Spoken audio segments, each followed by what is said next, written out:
Hello, everyone, and welcome back to Chinese in Minutes. Today, we're going to learn one very useful Chinese character, gu. Gu. At its core, gu means ancient, old, or from long ago. Whenever you see this character, it usually tells you that something has a connection to the past. It may describe ancient people, old cities, classical culture, historical books, traditional literature, or anything with a long history. Unlike English, where we often use different words such as ancient, old, classical, or historic, Chinese frequently uses the single character gu as the foundation for many related words. Once you understand how gu works, you'll start recognizing dozens of new vocabulary words without having to memorize each one individually. So today, instead of learning 10 separate words, you'll learn one simple idea that connects all of them. Let's get started. Let's start with our first word, 古代, pronounced 古代. 古代 means ancient times or the ancient period of history. Let's break it down. The first character, 古, means ancient or from long ago. The second character, 代, means generation, era, or period of time. Put them together, and 古代 literally means ancient era. In everyday Chinese, it simply refers to the ancient world or a period in history long before modern times. An easy way to remember this word is to imagine opening a history book and traveling back thousands of years to the time of emperors, philosophers, and great inventions. That's 古代. Here's a natural example. 中国古代有很多伟大的发明。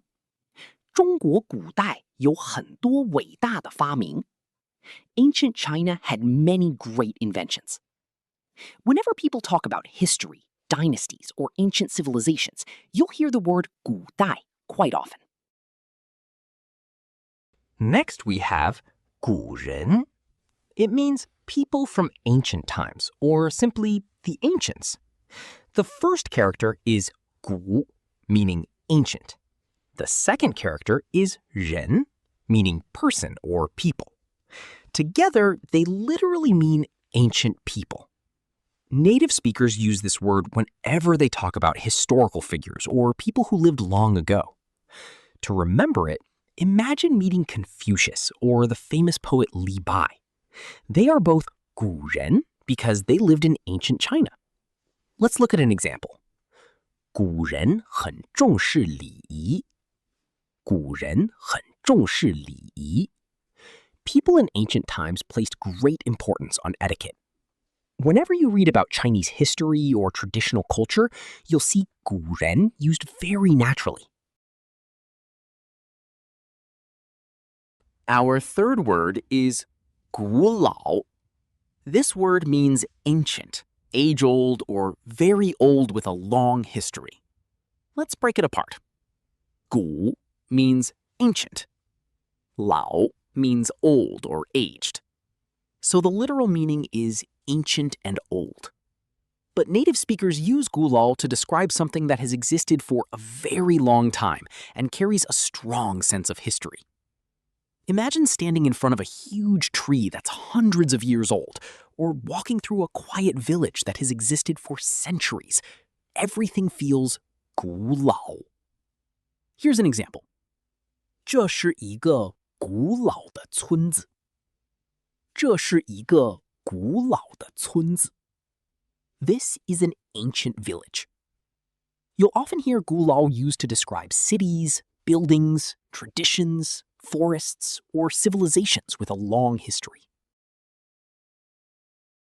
Now let's learn 古典. 古典 means classical. It often describes classical music, literature, art, architecture, or traditional culture. The first character, 古, means ancient or traditional. The second character, 典, refers to a classic, a model, or something that has become a timeless standard. Together, 古典 literally suggests ancient classics. Its actual meaning goes beyond simply being old. Instead, it describes something that has lasting artistic, cultural, or historical value.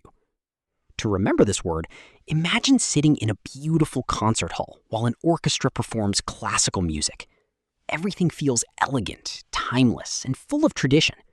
That's exactly the feeling of 古典. Here's a natural sentence. 我很喜欢古典音乐. 我很喜欢古典音乐. I really enjoy classical music. Whenever you hear words like 古典音乐, 古典文学, or 古典艺术, they're talking about classical works that have stood the test of time. Our last word for this lesson is 古董, pronounced 古董. It means an antique or an antique object. Let's look at the characters. The first character, 古, means ancient or old. The second character, 董, doesn't carry its original meaning here. Instead, 古董 is a fixed expression that simply means antique. So it's best to learn 古董 as one complete vocabulary word. Imagine walking into an antique shop filled with old porcelain vases, bronze statues, ancient paintings, and beautifully carved wooden furniture. Every treasure in that shop is a 古董. Here's a natural example. 这家店卖很多古董. 这家店卖很多古董. This shop sells many antiques. Besides referring to valuable old objects, you'll sometimes hear 古董 used humorously to describe something that's extremely old or outdated. For example, someone might jokingly call an old computer a 古董because it feels like it belongs in a museum. That's a fun example of how native speakers extend the meaning in everyday conversation. Our next word is 古城, pronounced 古城. 古城 means an ancient city, a historic city, or sometimes an old town. Let's break it down. The first character, 古, means ancient or from long ago. The second character, 城, means city or city wall. In ancient China, cities were often surrounded by large protective walls, which is why 城 originally referred to a walled city. Put the two characters together, and 古城 literally means an ancient city. Today, native speakers use this word to describe a city with a long history that still preserves its traditional architecture, historical landmarks, and cultural heritage. To remember this word, imagine strolling through narrow stone streets lined with traditional wooden houses. Ancient city walls surround you. Old temples stand quietly in the distance, and every corner tells a story from hundreds of years ago. That's a 古城. Here's a natural example. 我们明天去参观古城. 我们明天去参观古城. We're going to visit the ancient city tomorrow.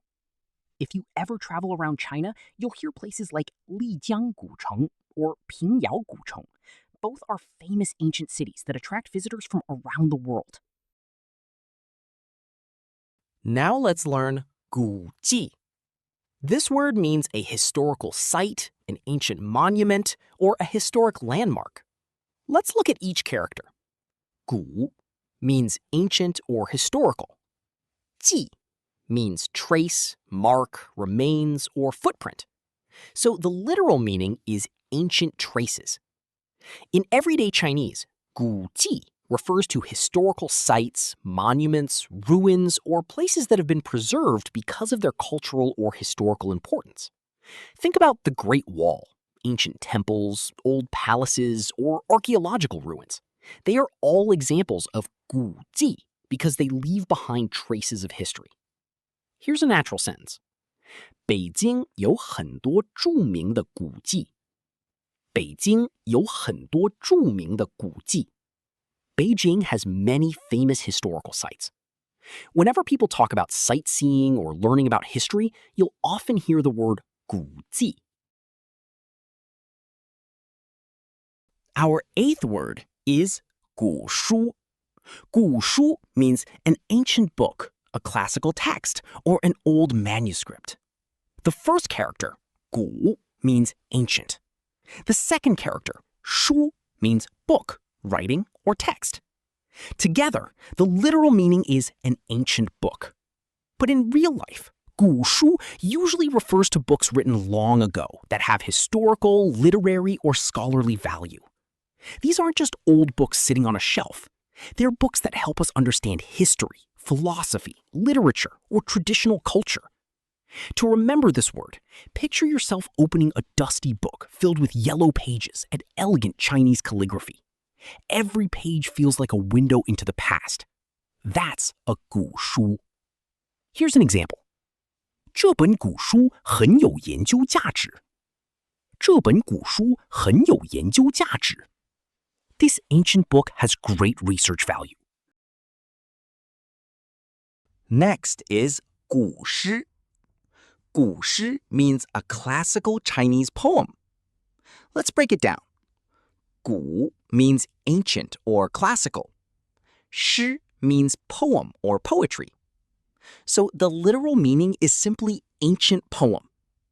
In actual usage, 古诗 usually refers to classical Chinese poems written in ancient times, especially famous works from times like the Tang and the Song.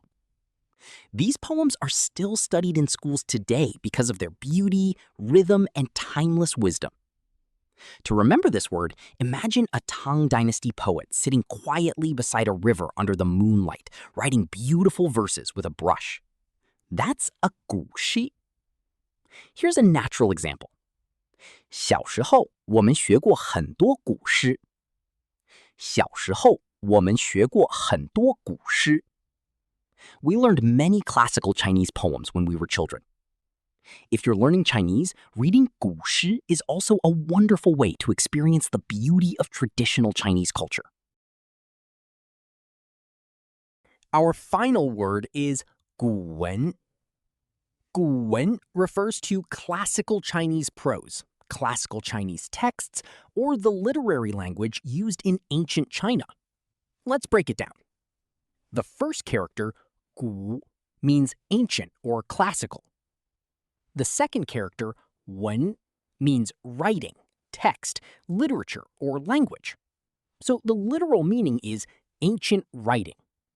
In modern Chinese, however, 古文 specifically refers to texts written in classical Chinese, the literary language used long before modern written Mandarin developed. Compared with everyday Mandarin, 古文 uses older vocabulary, different grammar, and much more concise sentence structures. That's why many modern Chinese students also find it challenging to read. To remember this word, imagine unrolling an ancient scroll covered with elegant calligraphy. The writing is beautiful, but it looks quite different from the Chinese you see today. That's 古文. Here's a natural example. 很多学生觉得古文比较难。很多学生觉得古文比较难。